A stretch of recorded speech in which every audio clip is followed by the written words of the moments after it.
Sextou com crise. Crise para o presidente Lula. É sobre isso que a gente vai falar. Quais são as crises do presidente Lula? Eu tenho uma listinha que foi feita aqui. Começar com Petrobras, é a que está bombando nesta sexta-feira.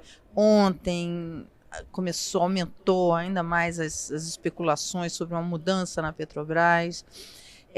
Depois vem Rui Costa. Rui Costa está nas duas, está na da Petrobras e está na de corrupção também dos respiradores, que a gente já falou aqui de ontem, na segunda chamada de ontem.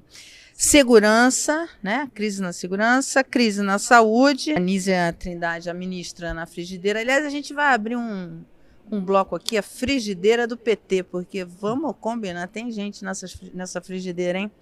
E comunicação. A gente vai começar a conversar assim que o Júlio rodar a vinheta. Roda a vinheta pra gente, Júlio, por favor.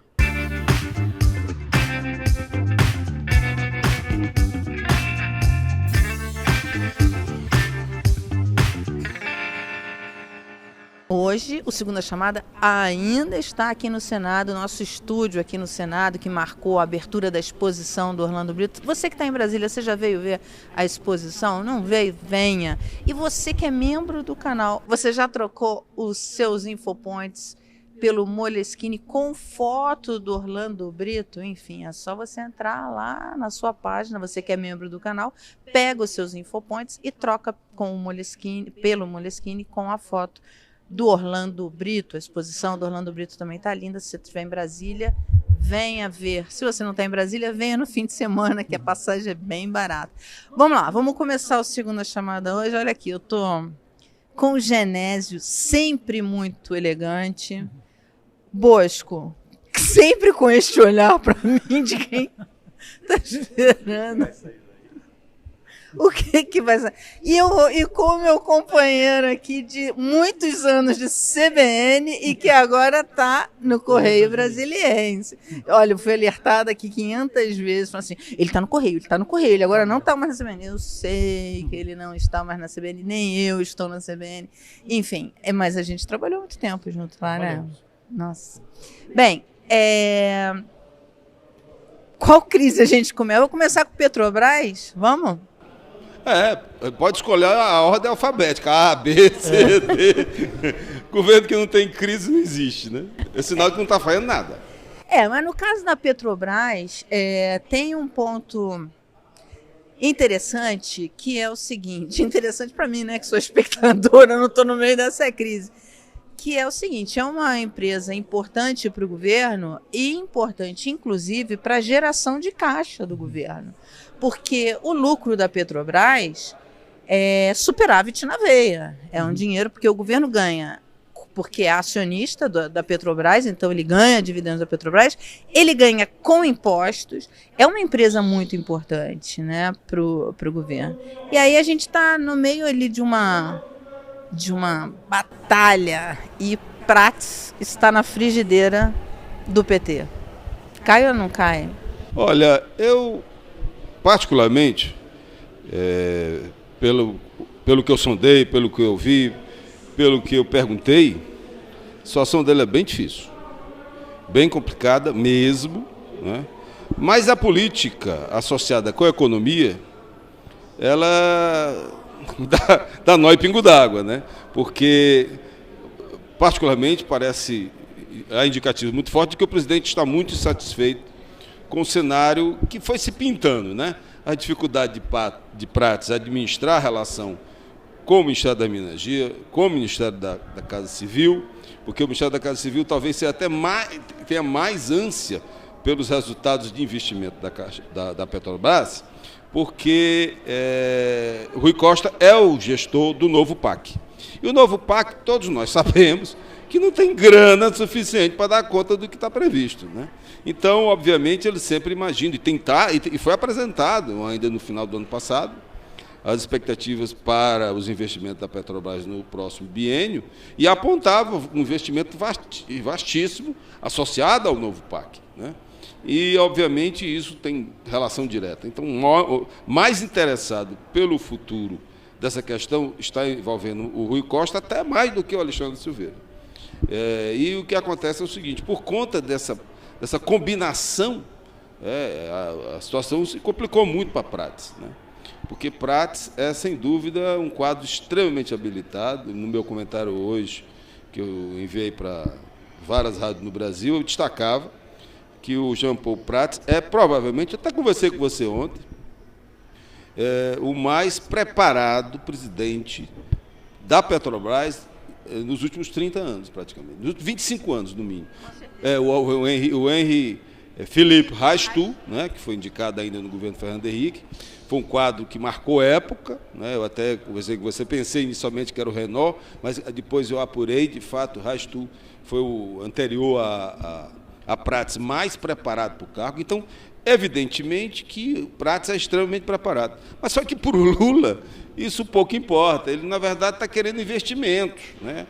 E o Prates não quer fazer alguns investimentos. Está muito claro de que ele não quer destinar parte dos investimentos da Petrobras para um polo que é muito caro a vocês do Rio de Janeiro, Mara, que é o polo lá da navegação, né? Vou defender o Prates aqui. Do estaleiro. Eu acho que ele não está querendo fazer isso, não. Vou defender o Prates aqui. Depois da nossa conversa, eu fui conversar com alguns analistas também sobre isso.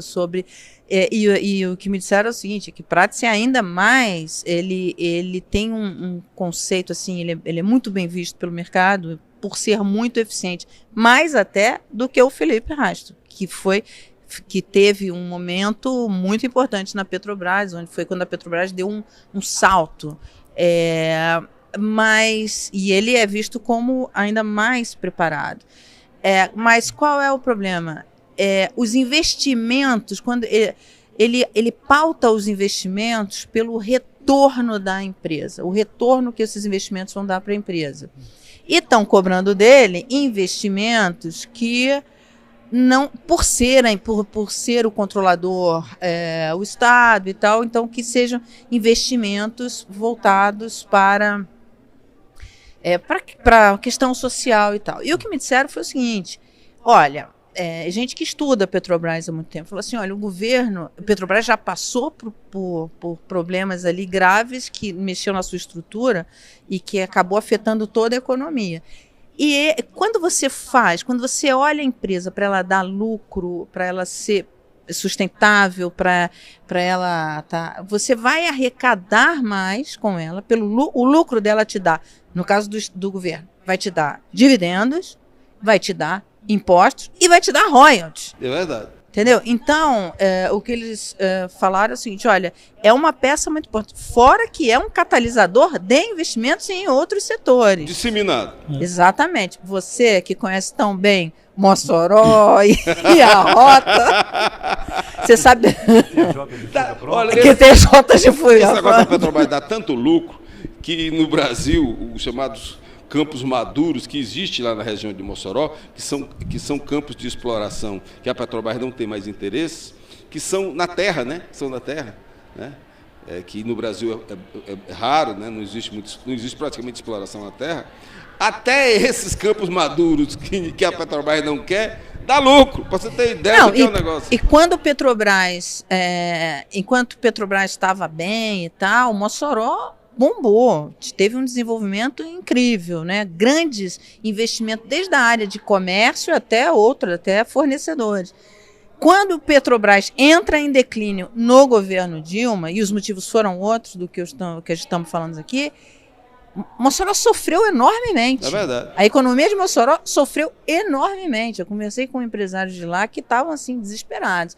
Então, assim, é uma coisa muito além o papel dela. Você imaginar que é uma empresa que ela tem que ser lucrativa. E se o propósito do presidente é tornar a Petrobras alavancar dinheiro para programas, se confirmar a ida do mercadante para lá, ele vai transformar a Petrobras num BNDES, que ele está onde o papel do BNDES é justamente financiar projetos, programas e tal. Eu acho duas questões do aspecto político do que está sendo dessa fritura do Jean Paul Prates, que é que quem está se manifestando mais na disputa dele com o Alexandre Silveira é o Alexandre Silveira, que está abertamente atacando o Jean Paul Prates. Você não está vendo defesa do Planalto ninguém em relação a ele.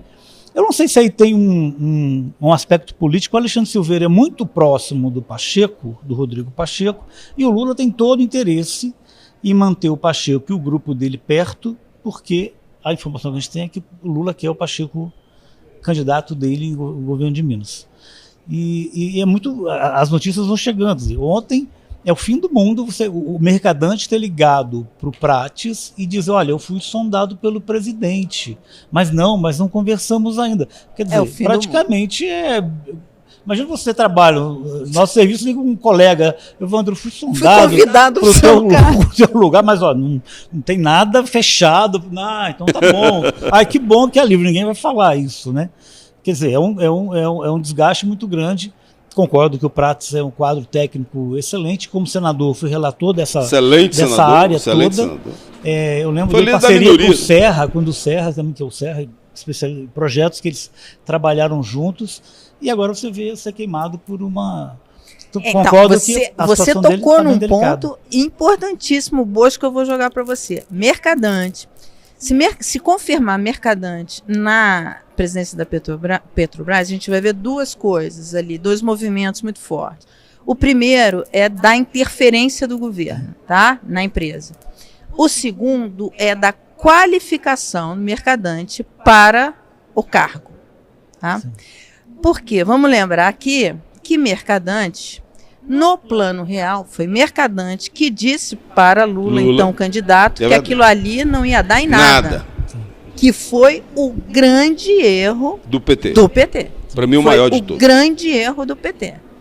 Então, Lula ouviu o Mercadante, o PT ouviu o Mercadante, o plano real foi um sucesso e elegeu Fernando Henrique Cardoso. Então, assim, Mercadante na presidência da Petrobras, a gente vai ver mercado reagindo assim, vai desabar Petrobras, vai desabar Banco do Brasil, vai desabar Vale, porque há a expectativa de colocar Guido Mantega, há uma pressão para colocar o Guido na presidência da Vale e tal.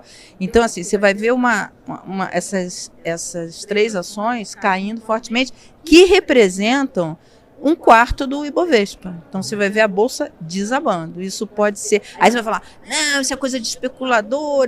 Não, olha, uma ação de uma empresa é a moeda da empresa. Reflete a saúde da empresa. E é uma capacidade de atrair investimentos. Diga, Bosco. Aqui é o seguinte, pior do que você ter uma crise é você decidir pelo lado errado. Né? Você sair, por exemplo, por que eu digo isso? O Alexandre Silveira, a blindagem política dele é Kassab e Pacheco. Tá? Não é fácil para o Lula. E tem a simpatia da Janja também. Sabe-se lá por quê. Mas o fato concreto é que você não pode se orientar numa crise por esse tipo de coisa. Por quê? Porque o Alexandre Silveira, anota o que eu estou dizendo aqui. O Prates deve cair. Mas o Alexandre Silveira não vai demorar muito tempo no cargo. Porque o Alexandre Silveira tem problemas com a Frente Parlamentar da Agricultura, está profundamente insatisfeita com ele. Não é? O Kassab já retraiu um pouco, que o apoio do Kassab era um apoio muito explícito. E ele tem problemas de relacionamento políticos muito grandes dentro da própria base ideológica dele aqui no Congresso. Então, além do que ele é imputado por diversos parlamentares aqui nos bastidores, você ouve várias histórias aqui, de gestões duvidosas em algumas coisas. Né? Então, sobre o Prates, o que tem? Nada. Você vê que nós estamos conversando aqui, tudo que saiu sobre o Prates que ele tem um currículo muito respeitado, e mais do que o currículo, ele é um parlamentar que eu ouço falar da capacidade técnica do Prates muito antes do governo Lula ganhar a eleição. Lá de trás já se falava nisso. Era um cara que se notabilizava aqui dentro pelo domínio dessa matéria. Acabou presidente da Petrobras. Chegou a ser, na época, cogitado para ser o ministro das Minas e Energia, acabou presidindo a Petrobras. Então você vai trocar um quadro desse, que a única exposição negativa que houve para o governo foi em termos da posição que o governo tomou em relação à questão da remuneração dos acionistas. né? Mas isso foi solucionado, né? E os acionistas vão receber aquele extra. Então, não foi uma decisão do Haddad, com ele, enfim, coletiva. Então, pensava-se que ali estava resolvido o problema. Não está. O problema é com o Alexandre Silveira, não é? O Alexandre Silveira, por exemplo, o Prates contou a um interlocutor que tentou resolver essa briga com ele. E foi lá e disse: Alexandre, isso aqui não interessa a briga, não interessa a ninguém, vamos resolver, o que você quer? Eu quero que você não fale mais com o presidente Lula diretamente. Mas o presidente me liga. Não, mas você diz que vai conversar comigo. Diz que vai conversar comigo. Quer dizer, você vê o nível, muito empenhado em garantir arrecadações para a sua campanha futura. Isso todos os interlocutores, até prefeitos, dizem. Então você vê que você tem um problema claro ali no Ministério e não tem nenhum problema aqui na Petrobras. Então, na hora que você tentar sair dessa crise, explodindo desse lado aqui, é quase certo que você vai ter dois reveses. Você vai perder um grande cara na Petrobras e vai daqui a pouco perder um ministro, que vai ser outra crise para resolver. Então, está muito mal parado isso. Acho que, ainda mais agora, essa especulação sobre o Mercadante. Parece que o Lula está andando para trás nisso, né? Porque o Mercadante é conhecido intervencionista, não adianta, né? Está lá quieto no BNDES, sabe? Vai mexer numa coisa que está pacificada. Vejo com bons olhos, não. E como se não tivesse outros problemas para resolver o governo, né? E tem esse ponto, quer dizer, o governo precisa de investimentos. Sim. E tem esse ponto de que a Petrobras, saudável, é um grande catalisador de investimentos. O dado que divulgado agora, acho que foi pela Folha, de que a distribuição de dividendos, o governo vai receber até 2026 da Petrobras 50 bilhões. E isso enche os olhos do governo. Só que o governo não vai receber dividendos sozinhos. Os outros acionistas, né, o cidadão comum que tem ali papéis ali também vai receber. O governo já está... A cisma ali era com o Prates defender os dividendos e parte do governo não concordar, e agora passa a concordar. Quer dizer, ele ainda vai cair tendo a posição correta que é da concordância do governo, né? Enfim.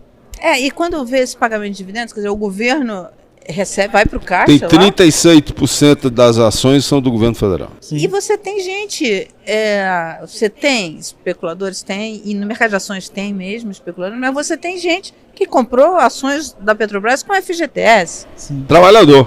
Trabalhador. Você tem, a Petrobras, acho que foi ano passado, deu 85% as ações. Cara, o cara que tem ações da Petrobras no FGTS, né, se não foram as ON, que tem uma valorização de 80%, se ele tem 100 para dar de entrada no apartamento, vira quase 200, entende? Sim. Então, assim, bem, agora, independentemente disso, ela é a Petrobras funcionando, investindo e em plena capacidade, ela alavanca muitos investimentos naturalmente, sem precisar perder sua força de investimentos, né? E eu acho outra coisa, não sei se vocês concordam comigo, mas pela história, pelas experiências que a gente tem, você tem uma situação agora meio dramática, porque se você abrir a semana que vem com esse suspense no ar, acelera mais ainda a queda na Bolsa e, enfim, você fragiliza mais ainda a Petrobras, né? A crise não vai embora. Iria se você reafirmar, ou não, ele fica, né? Mesmo assim, ainda ficaria ali as pessoas, o que foi isso e tal. Então é uma crise que, como afeta o mercado, ela tem que ser resolvida logo, o que leva a gente a imaginar se ela não será resolvida nesse fim de semana. Geralmente, quando afeta o mercado, o governo amanhece a segunda-feira com uma solução para acalmar, né? Essa solução, não sei se será a reafirmação dele no cargo ou já o anúncio da demissão no fim de semana. E tem um detalhe, viu, Mara? A chamada micropolítica, ela explica muito a grande política, né? Os grandes assuntos, eles são feitos por pessoas com todas as suas iniquidades, com suas qualidades, com suas virtudes e com suas dificuldades.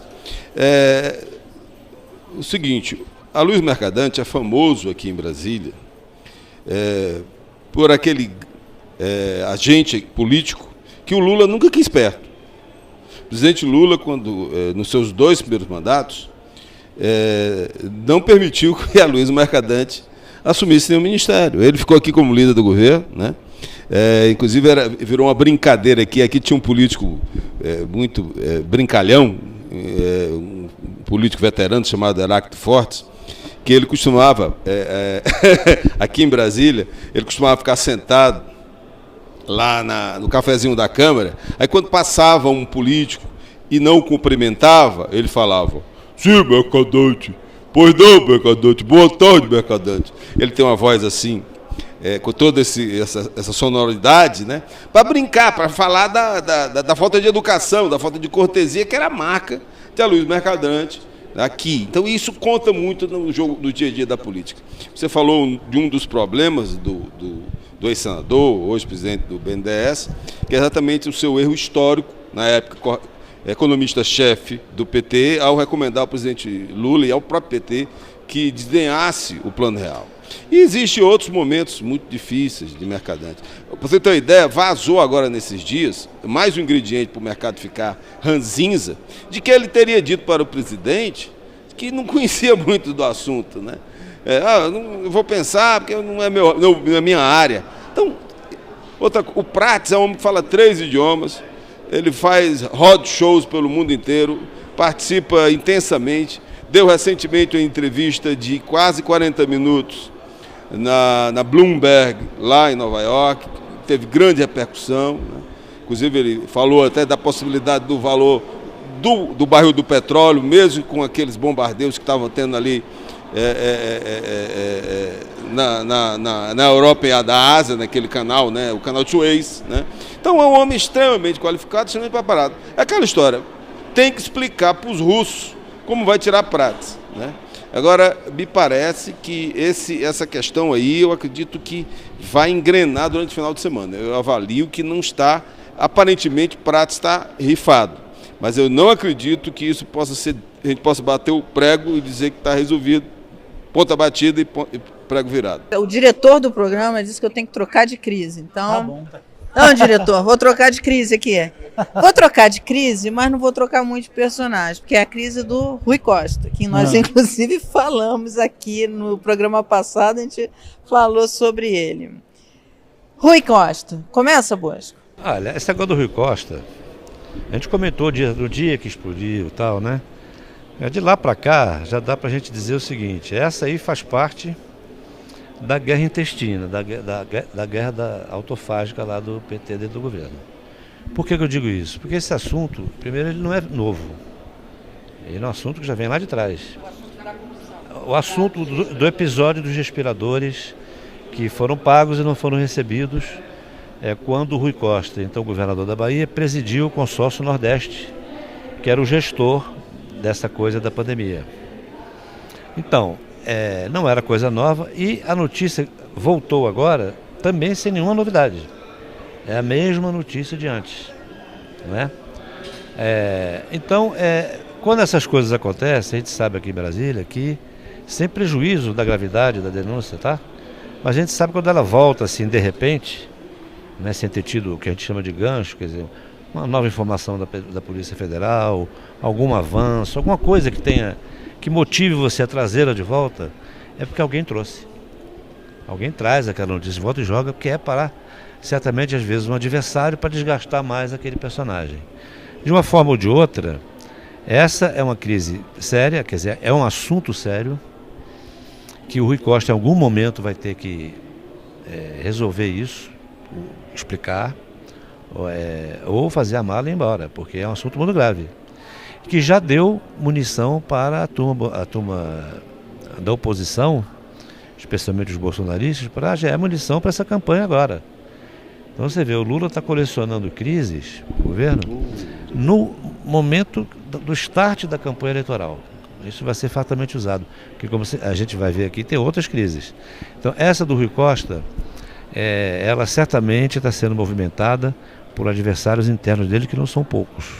Não são poucos. Mas é sim uma crise que o governo precisa resolver. O governo deixou ver qual seria a repercussão a coisa foi baixa, então parece que ele está conformado que isso vai andando e tal. Petrobras cobriu isso, a fuga de Mossoró, mas quando a pauta esvaziar de novo, isso vem à tona novamente. Eu tô com a impressão de que isso vai decantar e vai morrer. Inclusive o Lula ontem fez uma manifestação pública de apoio ao Rui lá em Pernambuco, muito forte, comparou a um primeiro-ministro.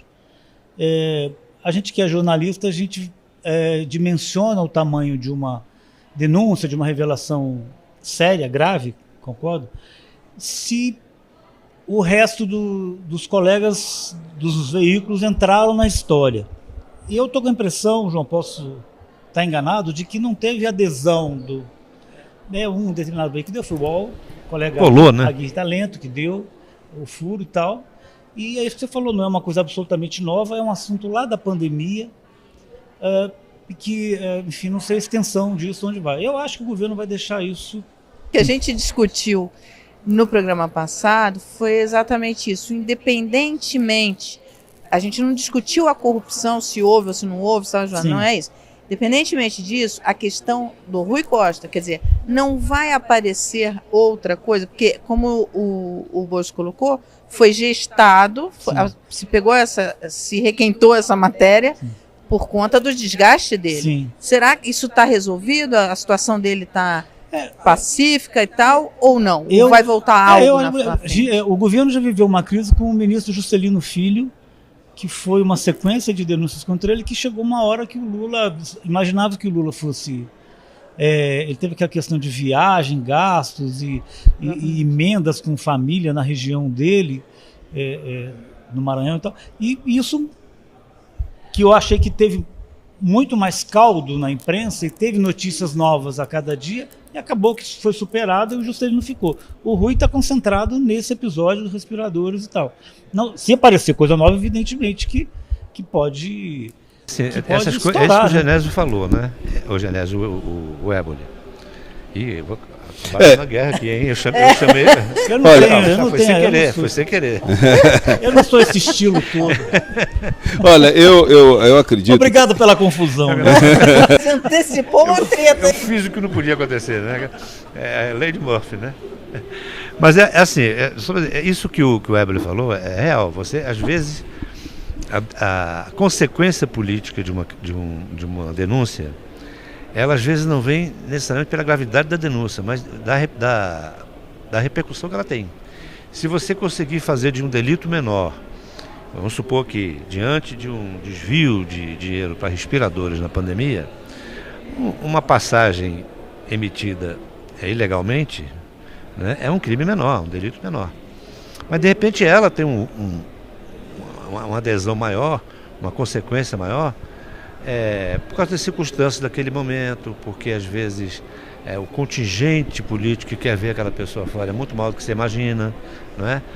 Mas o que eu quero dizer é o seguinte, que esse fato dos respiradores é uma encrenca que em algum momento ele vai ter que resolver. Agora, o governo, pelo visto, esperou para ver. Não gerou uma crise, vai ficar, né? Mas é uma coisa que tem ali a mais contra o Rui Costa. Sobre esse caso, eu acredito que não vai ser tão fácil. Primeiro porque estamos no ano eleitoral. O caso que o nosso querido Evandro lembrou, que foi um caso cabeludo mesmo lá do Maranhão, que foi emendas parlamentares, patrimonialismo às escâncaras, né? Todo mundo viu lá que ele se apropriou da condição de usar as verbas para se beneficiar. Gasto público para ir a leilão de cavalo. Exato. Foi um assunto mesmo cabeludo. Só que nós estamos vivendo um ano eleitoral. Isso é muito importante. Outra coisa, cada um dos governadores, e vários deles foram reeleitos, a maioria deles, eu acho que só teve um caso aí, que não foi, todos contribuíram financeiramente com esses recursos dos 48 bilhões. Haverá repercussão nas Assembleias Legislativas na semana que vem, não tenho dúvidas que as oposições nas Assembleias Legislativas nos estados vão tratar do assunto. Aqui em Brasília, a oposição também vai tratar do assunto.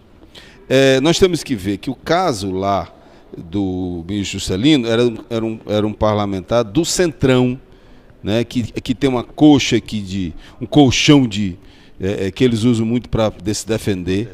E no caso aí, o Rui Costa é o gestor do PAC, que é exatamente uma área que a oposição não quer que recursos sigam para lá, né? Porque eles sabem que o governo vai ganhar muito com o sucesso do novo PAC, que vai gerar emprego, vai gerar renda, vai gerar tudo, né? Então eu avalio que não vai ser fácil para o Rui Costa administrar essa situação. E outra coisa, os repórteres que fizeram essas matérias, você conhece os dois, eles não fizeram isso não colocaram todas as informações nas matérias que foram divulgadas. As fontes deles... eles têm mais então você aposta informações que essa crise vai crescer. Eu não tenho tudo bem, vários veículos importantes não publicaram, não repercutiram como deveria o caso. Nós vimos aí a Rede Globo tratou meio que en passant, né, que é o maior grupo de comunicação do país, né? Mas que hoje saiu uma matéria dizendo que ele recebeu 60%, 3 vezes mais verba do governo Bolsonaro, né? Isso há uma pressão sobre a linha editorial do veículo, isso aí não tenho dúvidas. Então tem toda essa questão que a gente não pode mensurar, né? Eu acredito que o assunto não vai ser fácil. E tem mais um detalhe. O Rui Costa é conhecidamente um chato de galochas e polônias. É outra história. Tem muita gente adorando essa crise com ele, da dificuldade de relação com ele. O que a gente ouve aqui, desculpa, Janela, que ouve aqui circula, de gente do PT que reclama da dificuldade de agenda com o Rui Costa é imenso. Esse elemento da empatia que ele colocou. Isso aí. Pode ser o fator, como é que é critério de desempate, né? Critério de desempates, aí ele é antipatizado. Como dizia antigamente, vamos aguardar os acontecimentos. Ele caiu sobretudo porque era chato. Há quem diga que ele é o novo Aloysio Mercadante, o chatíssimo. Olha, tenho que mudar de crise aqui, porque o diretor está aqui no cangote. No meu pé. Senão a crise próxima é a minha, que você é demitida do programa. Saúde, Nízia Trindade. Quer dizer, Nízia tem um povo aí de olho no orçamento da Tem misoginia nisso também, né?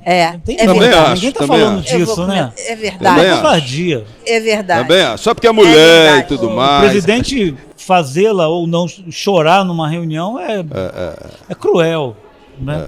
E é como o Pratos, a competência dela nem se coloca em discussão. Extremamente qualificada. A experiência dela, o que ela fez na pandemia, compreendendo da Fiocruz.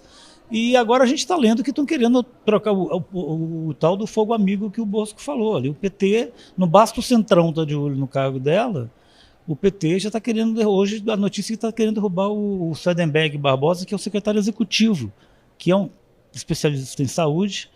Secretário executivo, lembrando, é o número 2 do Ministério, só que derrubá-lo talvez seja mais difícil, porque ele tem uma ligação muito forte com o Zé Dirceu. É verdade. E o Zé Dirceu, que estão voltando aí, paparicados, já estão falando. Ou seja, eu acho mais complicado.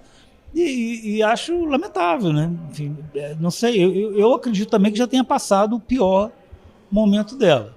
O que a gente lê ali, a gente vê, é que o Padilha também, que já foi ministro da Saúde, está com uma ascendência ali dentro, que de alguma maneira não mexe com ela desde que deixe ele, né, manusear as peças dele dentro do Ministério. E o Centrão parece que... Esses dias nós estivemos aqui com o Lira, acabou uma sessão, nós jornalistas atrás dele, uma colega perguntou, e o Centrão no Ministério da Saúde? O Lira ficou uma fera. Vocês querem que a gente diga o quê? Que escreva uma faixa? Não queremos o Ministério da Saúde. Mas na sequência começou a desandar contra ela, enfim. É questão de emenda. Ali a gente sabe que o interesse ali do Centrão é em relação a isso. E é outra que eu apostaria que não sai, mas eu não sei se... Agora, os colegas concordam ou não. Eu concordo. A ministra tem méritos de sobra do passado e no presente, os especialistas todos dizem que a crise da dengue é uma crise muito mais complexa. Porque a crise da dengue ela está se estabelecendo no mundo inteiro. A dengue está crescendo no mundo inteiro.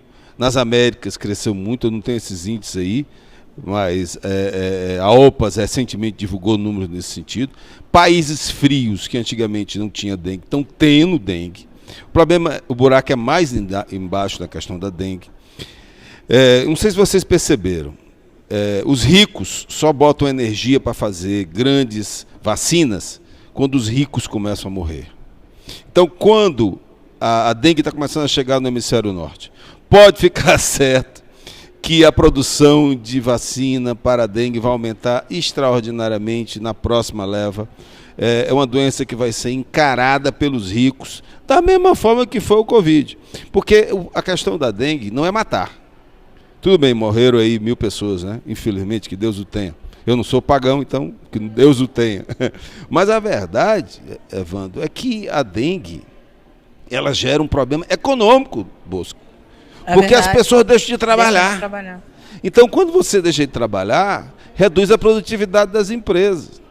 E outra coisa, o grosso da economia nacional, tudo bem, todo mundo fala aí do agronegócio, do ressurgimento da indústria, mas o emprego mesmo está nos serviços. As pessoas não têm que trabalhar, como ela não trabalha, a economia não roda. Então o que acontece? A dengue está começando a gerar um problema, não é na vida, é no bolso dos grandes empresários, né? Então eu acredito que o problema não é a Anísia. A Anísia já está provado, os especialistas disseram, de que o enfrentamento da dengue, por mais que você faça uma vacinação em massa, não vai resolver o problema. Pelo contrário, né? Quer dizer, o problema não é a Anísia. Aliás, ter a Anísia no comando do Ministério da Saúde é até uma solução para o enfrentamento desse problema. Claro. Mas eu acho o seguinte... Excelente. Esse caso da Anísia, eu não consigo abordar esse caso sem associá-lo a vários outros aspectos. O primeiro deles é a comunicação, né? A Anísia está blindada politicamente pelo presidente da República. E isso pode aparentar uma fortaleza, mas é o contrário. Porque o presidente da República, por ele só, ele não consegue segurar um ministro sem resultados aparentes, né?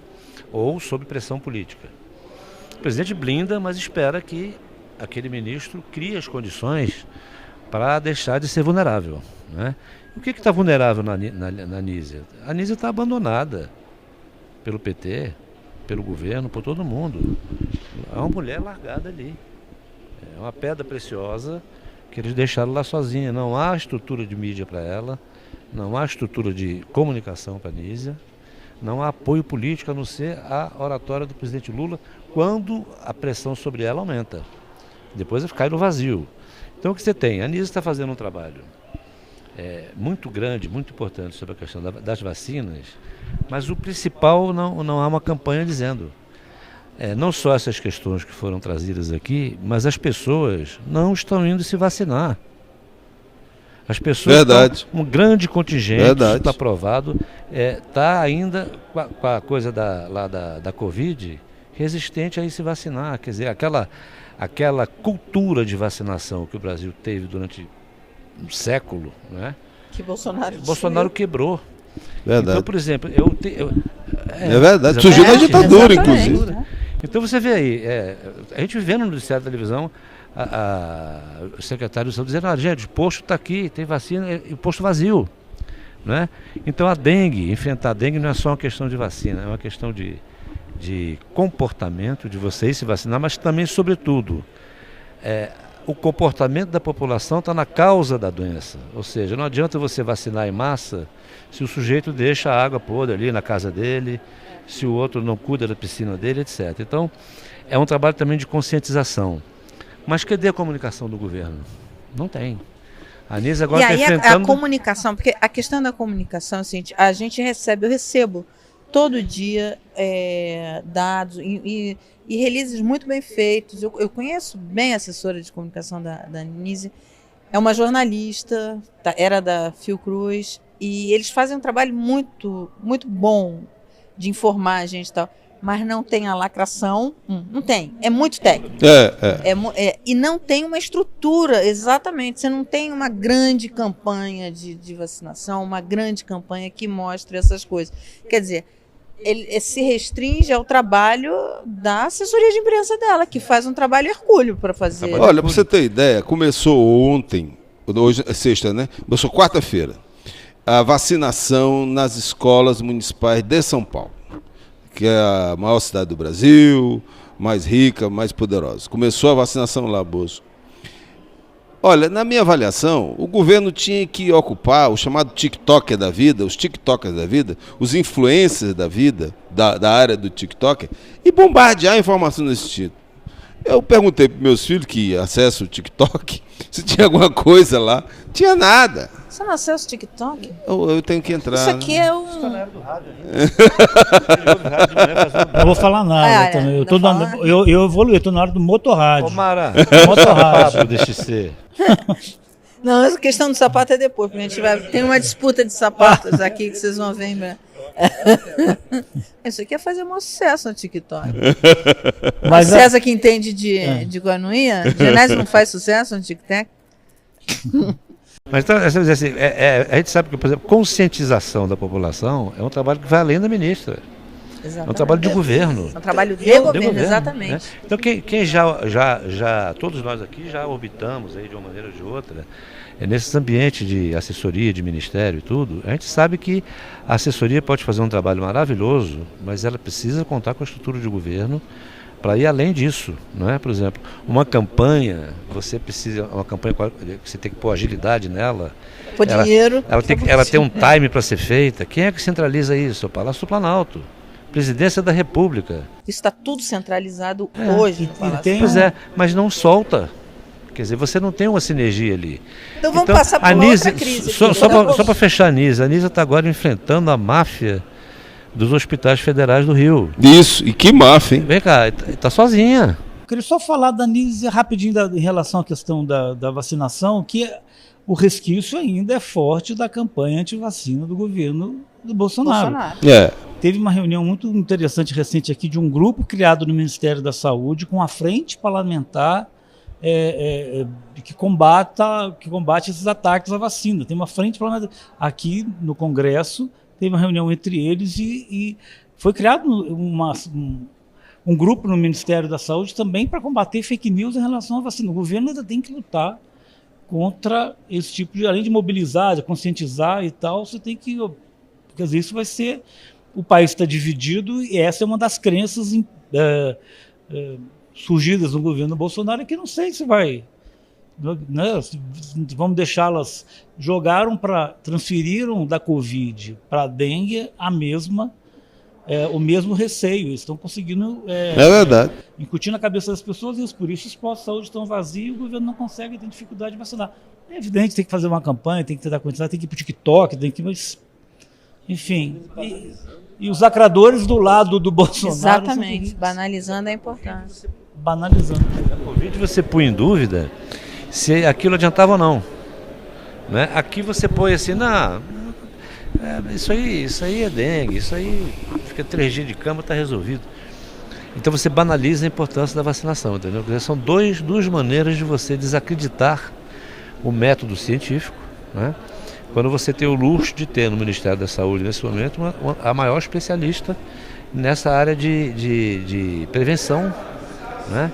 Veio da Fiocruz. Imunização, né? Imunização, que envolve a questão sanitária, a questão de higiene, a questão da imunização. É uma série de coisas que estão envolvidas num só contexto e que responde por aquilo que a gente chama de prevenção. Quer dizer, isso não funcionando, o país vai continuar tendo a sua saúde sob a gestão do pós-doença. O Brasil é o país da pós-doença. Né? O que você tem de fila de cirurgia marcada, de doenças que podiam ter sido evitadas. Falta né? Da cultura da prevenção. A cultura da prevenção vai embora de novo. Esse é um espólio do governo Bolsonaro. Você está entrando na próxima crise, na penúltima crise que a gente vai comentar, que é a comunicação do governo. A questão da crise da Anísia resvala bastante pela comunicação, mas tem um problema o governo tem um problema de comunicação? Tem porque você veja o seguinte, todas essas crises que nós falamos aqui, você viu o dedo da comunicação do governo nelas? Não vi, nada. Vendo aí, Rui Costa, isso mesmo. Fica aí, como diria o Delfim Neto, né? 30% dos problemas não tem solução, e 70% o tempo resolve. Né? Meu filho falava isso do Fernando Henrique. Ele dizia assim, o Fernando, vou contar uma história rápida, o Fernando nasceu para ser presidente. Porque com ele é assim, 30% não tem jeito, 70% o tempo resolve, então ele vai ficar ali. Ele falava isso assim, até com carinho pelo Fernando Henrique, porque ele dizia assim, que ele confessava que irritava o Fernando Henrique. Tudo dá certo para ele, não pode. Mas, brincadeiras à parte, é o seguinte, você não vê a comunicação do governo atuando nem na questão, nas crises, porque a comunicação é para crise também, pô, né? E nem para vender o bom, né? Você não consegue ver dos ministérios do governo o que tem que estar sendo feito de bom, incluindo aí a Anísia, né? E você não consegue ver a comunicação do governo atuando em nenhuma crise, né? A crise da Petrobras, não teve conversa, não teve nada. As pessoas estão olhando aqui o bate-boca dos dois ministros, né? Em outros tempos você tinha as gerências de crises, você tinha um cara na sua área de comunicação que ia lá resolver o problema, ia trabalhar aquilo, olha, para o mercado se acalmar e tal, você não vê isso.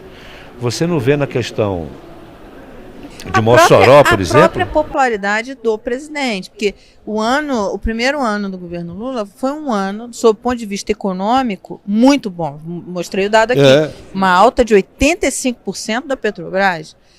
O pessoal do FGTS, que tem ações da Petrobras, está feliz da vida com essa valorização do seu patrimônio. Mas o governo não surfou. A economia não é mais o governo não conseguiu surfar nos bons resultados econômicos que ele teve. E isso, eu acho que é uma questão econômica, uma questão de comunicação, não é? Sem dúvida, sem dúvida. Pra você ter uma ideia, Alec Maracajá, que é um especialista em redes, ele fez um trabalho ele nos mandou lá na Política Real, nós publicamos. Outros aí que já publicaram coisas dele, Metrópole, até assunto dele já saiu no Estadão. O Alec, ele me mandou um material interessantíssimo. Você vê o que é o mundo das redes sociais 4.0. Ele mandou para mim um estudo mostrando que quando o presidente Lula aparece junto com a primeira-dama, tratando de assuntos pueris, como uma foto que ele tirou junto com os cachorros lá no Alvorada, ou quando ele aparece com meia diferente ao lado dela e tudo mais, especialmente ao lado dela, assuntos frugazes, desse bobinha. Os acessos no Instagram, né, que é a chamada rede social da felicidade, da chamada chatice é o antigo Twitter, né, que é o X, mas a da felicidade é do Instagram. E lá mostra que ele chega a quase 1 milhão de compartilhamentos, inserções, curtidas. E quando o presidente faz um lançamento importante, tipo Minha Casa Minha Vida, lá no Palácio Planalto, todo mundo engravatado, não dá nem 10%, 15% disso. Então o que acontece? O governo, aí eu vou meio que defender a primeira-dama, né? Na verdade, o governo precisa de várias janjas para cada ministério. Então, na verdade, o governo não entendeu ainda de como ele tem que lidar com isso, né? É evidente que está um desentendimento geral lá, né?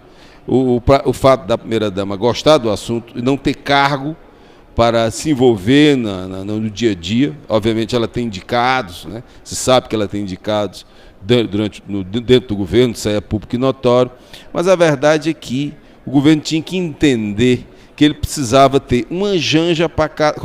São quantos ministérios, Evandro? 30? 28, sei lá? Não sei. Uns 30. Tinha que ter uma janja para cada ministério, né? Então o governo tem que entender que ele tem que se reinventar. Existe problema político? Claro que existe problema político.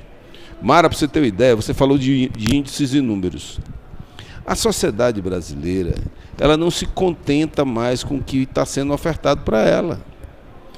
Não se contenta. O Bolsa Família, que está dando em torno de R$ 1.100 para cada uma das famílias, o cidadão só está procurando emprego, Bosco, de 2 salários mínimos. Então, R$ 1.000 dado pelo governo, para ele já é obrigação. Ele não está nem aí com isso aí, não. Ele está querendo arrumar um emprego de 2 salários mínimos, para poder ser ele sai do Bolsa Família. Então, a sociedade é outra, não é? A gente tem que lidar que o governo tem que administrar tanto as boas notícias, como mostrar o esforço para gerar boas notícias. E o governo não está sabendo fazer isso. Eu acho que ontem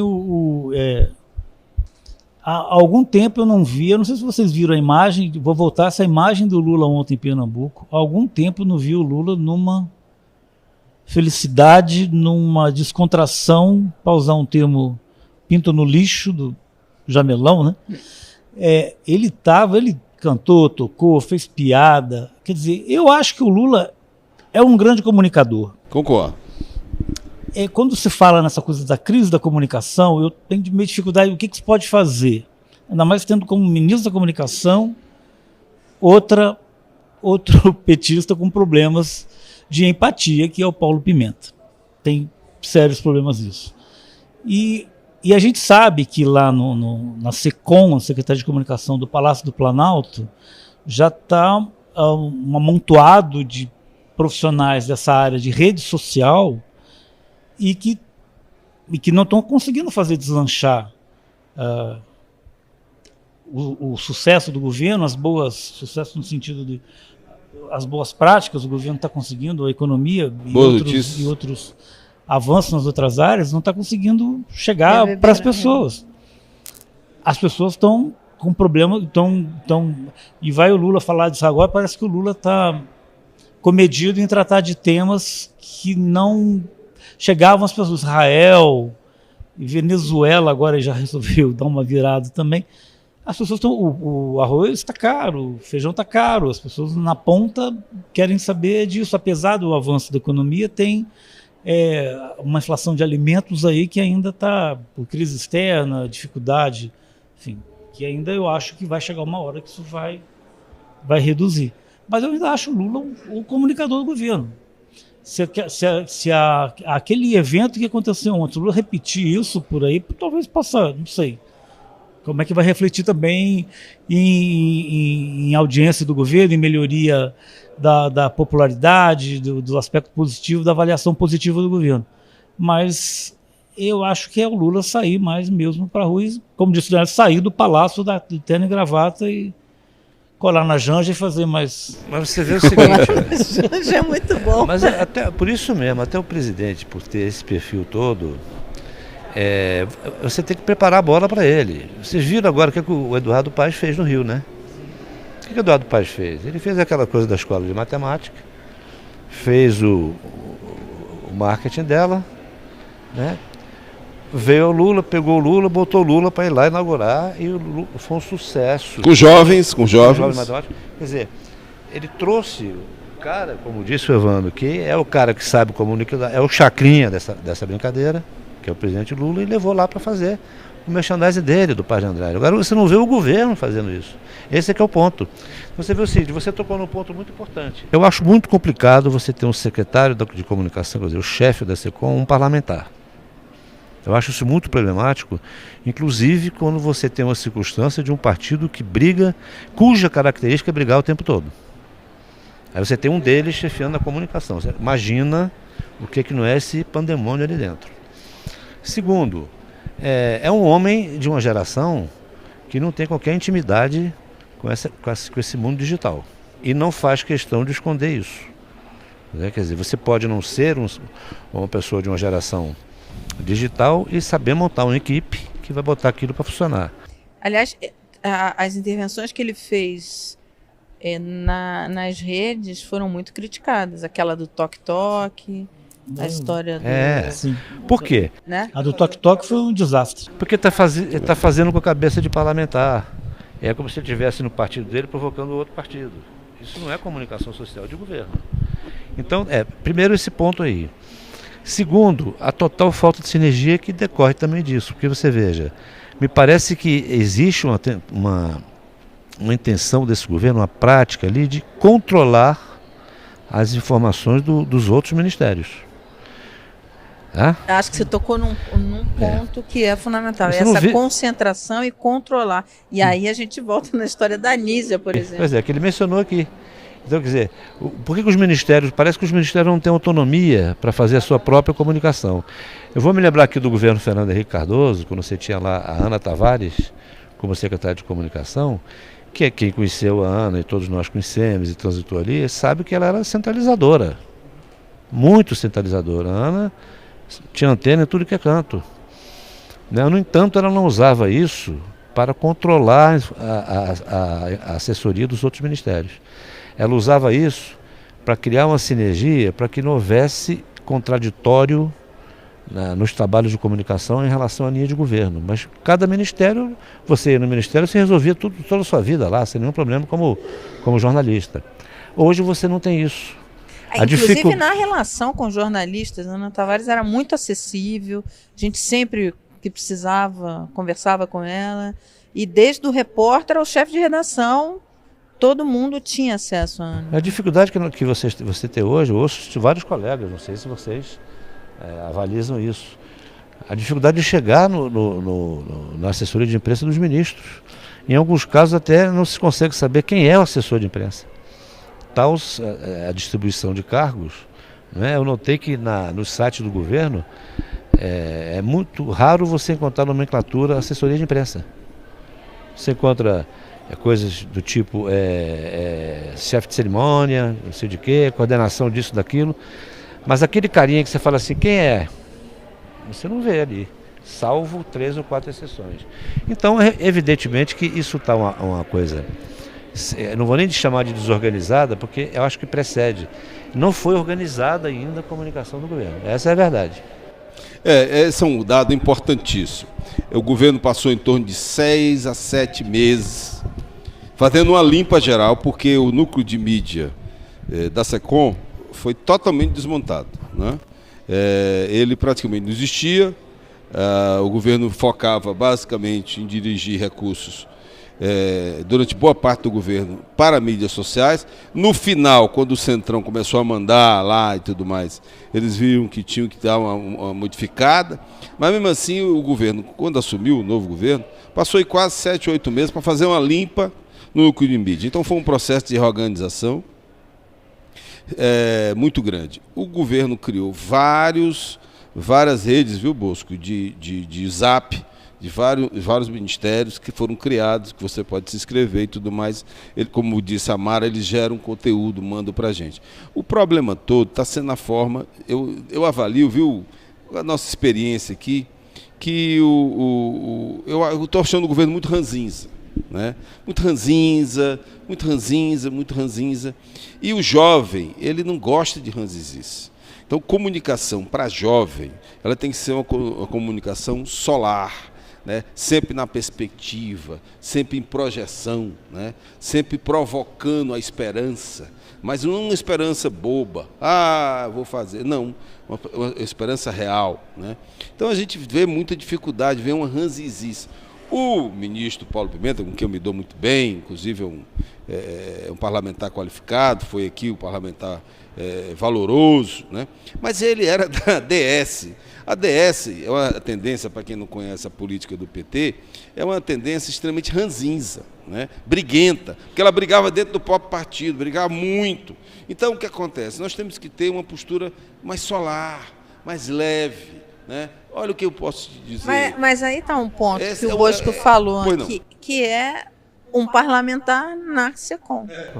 Você pode até, se você quiser, você ter um parlamentar responsável, de certo modo, mesmo que informalmente, ali pela comunicação num certo aspecto do governo, mas um parlamentar na chefia da secretaria que vai operar a comunicação, eu acho muito complicado. É verdade. A não ser que você tivesse num partido absolutamente harmonioso, que não é o caso do PT. Não é o caso. E a gente viu agora uma coisa é a comunicação, outra coisa é o marketing, né? Parece que o Planalto chamou o Sidônio Pereira, chamou para lá, foi quem tocou a campanha do Lula, está indo ao Palácio conversar com o presidente, enfim. Acho que certamente vamos ver o que vai vem para frente. Acho que certamente comunicação é uma coisa, o marketing é outra. Talvez o que esteja faltando é marketing. Mas acho que ele vai enxergar tudo isso rapidamente, porque não se trata aqui, evidentemente, de você pregar contra o Paulo Pimenta. Eu quero até fazer essa ressalva, né?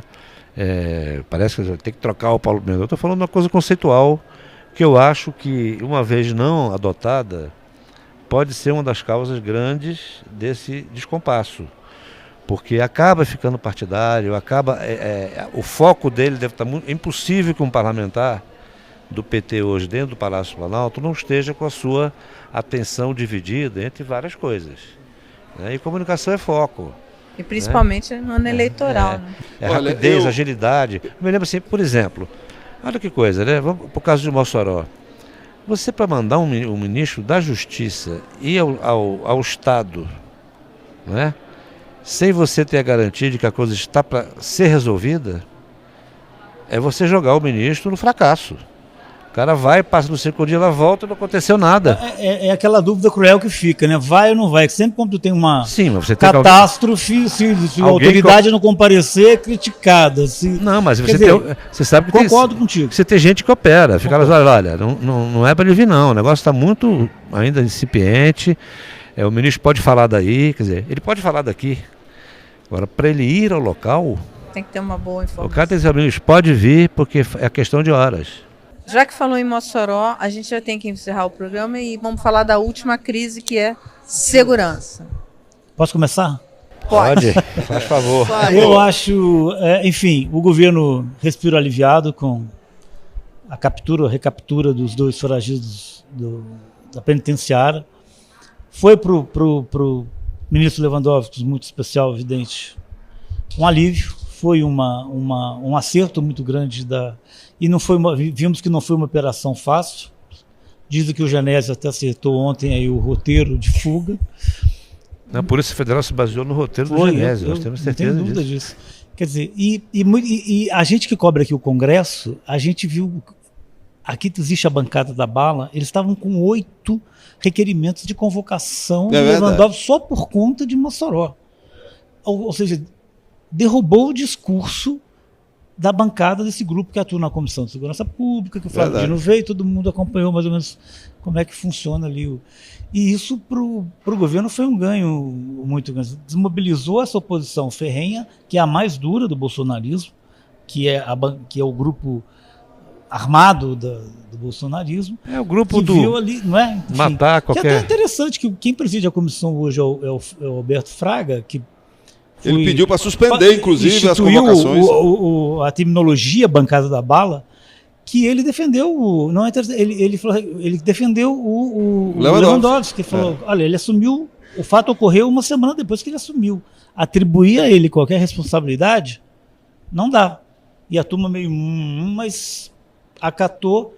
Até ele estava tentando trazer o Lewandowski. Vai Lewandowski, combinou que ele ia trazer. Tal. Só que agora o Lewandowski vai vir aqui em outra. Outra agora quem está cantando de galo sou eu. E aí, no requerimento do senhor escreveu isso. Não vai falar isso, porque isso não é do... É verdade. Do estilo do Lewandowski. Você foi precioso, porque isso vai virar na semana que vem, né? Porque antes da Semana Santa, como o Evandro falou, houve a segunda reunião da Comissão de Segurança Pública. Vários parlamentares que tinham apresentado requerimento de convocação pediram para que esses pedidos fossem votados. Aí, exatamente o que fez o coronel Fraga, Alberto Fraga, que é, inclusive, do PL, né? PL. É do PL, exatamente, que é o partido do ex-presidente Bolsonaro. E ele disse, não, calma aí, o governo é incompetente, esculhambou o governo, esculachou o governo, mas disse, não vamos trazer, não, eu vou conversar com ele para trazer. E você falou de uma forma perfeita, na semana que vem, ele virá aqui, nadar de braçada, né? Vai dizer aí que conseguiu o êxito, foi uma operação difícil. Aliás, rapidinho, se tem um segmento que está dando notícia boa para o governo, é a Polícia Federal. Você teve os inquéritos contra o Bolsonaro, o caso Marielle e agora esse desfecho. Então não tem crise na segurança, Bois? Não tem, olha, isso aqui não tem muita escapatória. Por exemplo, ele está dizendo aqui que o Lewandowski vem aqui amanhã nadar de braçada. Não vai nadar de braçada. Tem crise, sim. Tem crise porque o cara veio aqui. Qual foi a vitória do Lewandowski? Foi resgatar, depois de 50... Olha como você pode inverter uma notícia. Depois de 51 dias, é o que sobra. Gastos, buscando nos lugares errados, né? O ministro da Justiça conseguiu agora prender lá em Marabá, né? Os 2 fugitivos de Mossoró. A 1.600 quilômetros daqui. Agora, ministro, me diga uma coisa aqui. Fugitivos do presídio de segurança máxima. Ministro, agora me diga aqui uma coisa. Como é possível uma fuga de um presídio de segurança máxima. Quero que o senhor explique aqui para a comissão o que houve. O senhor já tem alguma coisa sobre isso? Foi suborno? Foi desvio? Aquilo está entregue às baratas mesmo? O que é, ministro, que o senhor consegue explicar isso? Quer dizer, você já inverteu tudo. Não, a crise de segurança é inegável. Mas eu acho que já que a segurança está sendo colocada como o grande assunto da eleição que vem aí, para o governo foi um ganho. Não, sem dúvida E nenhuma. está sendo feita a comparação com que o Guilherme Derrite, que é o secretário de Segurança Pública de São Paulo, Lá em São Paulo. está sendo feito lá. Matando um bocado de Tá sendo gente. meio um tapa na tiro. lua, tapa de lua. É verdade. Eu só fiz o papel do advogado do diabo. Fez, Tá? tá certo, você está certo. Mas aí o Fraga vai vir e vai defendê-lo. Mas na verdade, o que você teve? Você teve um trabalho de inteligência da Polícia Federal que se mostrou muito mais eficiente do que qualquer metralhadora dando tiro. Mandaram de volta a força de segurança. Tiraram tudo e fizeram uma coisa pelo celular, como disse aqui o Genésio, né? Que é uma coisa do século atual. Agora, o que falta na segurança pública é muita coisa a ser feita. O que basicamente falta para o Estado, para a União fazer, é ela conseguir fazer aquilo que está todo mundo pedindo, que embora ela não tenha licença constitucional para isso, ela consiga exercer um papel de articuladora e agregadora, enfim, da segurança do território federal como um todo, ou seja, ela conseguir unir as inteligências policiais em torno dela. Para isso ela precisa de dinheiro, para isso ela precisa de articulação, que é uma coisa que estava em curso quando o Bolsonaro assumiu o governo e o Sérgio Moro desfez. Agora tem que ser refeito. O Dino não teve tempo de refazer, porque o Dino já encarou o golpe de 8 de janeiro. Ficou focado naquilo. Mas tudo que foi feito está lá, só você recomeçar. Rápido, Genésio. Crise de segurança existe, sim, senhor. Na Amazônia, o problema lá do pessoal do ouro que continua avançando, não parou, né? Não pararam, eles não pararam, estão avançando devido a fáceis dificuldades do governo lidar com a fronteira com a Venezuela. A questão das câmaras, tem que ter uma legislação que obrigue que todas as polícias, todo mundo use câmaras, problema de administração de segurança pública.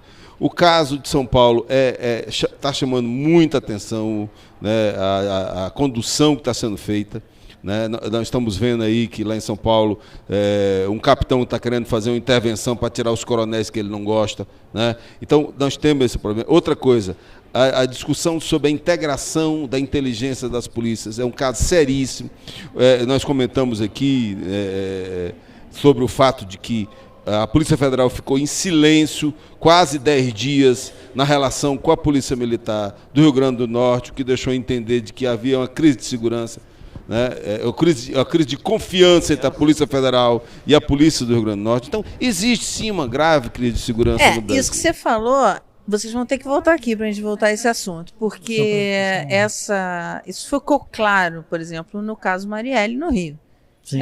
Então, inclusive você vê quando teve o Zinho, quando se entregou, ele se entrega para a Polícia Federal, Sim. não para a Polícia Civil. E vai para vai para Mato Grosso. E vai para Mato Grosso. Então, assim, e isso vai ter uma importância grande nas eleições. A gente vai voltar aqui para falar sobre isso. Aliás, quem quiser mais informações, Chico Otávio está fazendo uma série de matérias muito importantes que mostram a participação dos grupos armados na política. Agora, aqui no Congresso, no Executivo, enfim, hoje não só apoiam candidatos, os grupos armados, mas eles são os próprios candidatos. E isso é importantíssimo, e eu tenho que encerrar porque o meu diretor está aqui brigando comigo. Bem, muito obrigada pela presença. Não deu tempo nem de focar no sapato do Genésio. Humilha a gente, Genésio, humilha a gente. Vou contar aqui para na vocês. sua terra, no Rio de Janeiro. Contar aqui para vocês que o Éboli nem quis entrar aqui. Eu vou até esconder incomodado agora com o sapato. O meu aqui. Mas como vocês podem ver, o Genésio é uma elegância só e a gente aqui tudo maltrapilho. Então, nossa. Não dá para concorrer. O Bosque que pediu, coloca teu pisante bicolor. Muito obrigada pela companhia. Não esqueçam de deixar o like, compartilhar. E você escuta o Genésio em todas as rádios. 156 rádios no Brasil 156. e no Spotify, Agência Spotify. Política Real. É isso aí, você escuta ele lá. Eu, Éboli, meu parceiro de CBN. Agora no Correio Brasiliense. Leiam o Correio Brasiliense. E o Bosco aqui com a gente no Mãe News sempre. Muito obrigada pela companhia. A gente se vê em breve.